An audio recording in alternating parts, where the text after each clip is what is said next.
మోషే పెద్దవాడైనప్పుడు విశ్వాసమును బట్టి ఆగండి ఎవరి గురించి నిందంట? ఇంకొకసారి చదవమ్మా. క్రీస్తు విషయమైన ఎవరంటే ఆయన ఎవరు? మోషే పెద్దవాడైనప్పుడు. అసలు మోషే ఎక్కడున్నాడు? పాత నిబంధనలో ఉన్నాడు, కొత్త నిబంధనలో ఉన్నాడా? క్రీస్తు ఎక్కడ ఉన్నాడు? పాత నిబంధనలో, కొత్త నిబంధనలో ఉన్నాడా? మరి ఎంత దూరం చుట్టం ఏంటండి బాబు? మరి ఎక్కువ దూరం చూస్తాడు కదా, మరి ఓవర్గా చూశాడు కదా, అవునా కాదు? Yes sir. ఎక్కడి నుంచి ఎక్కడ దాకా చూశాడు? అక్కడి నుంచి ఇక్కడ దాకా చూస్తాడా? అందుకని ఆ మాట రాశాడు చూడండి, 27వ వచనం చూడండి. విశ్వాసమును బట్టి అతడు అదృశ్యుడైన వారిని చూచుచున్నట్టు స్థిరబుద్ధి గలవాడే రాజ్యాగములకు భయపడక ఐగుప్తుని విడిచి.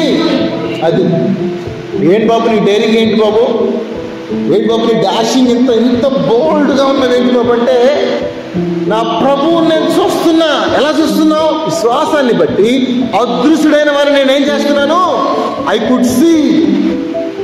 వెలి చూపు వలన కాక విశ్వాసం వలనే మనము నడుచుకొని వచ్చున్నాం.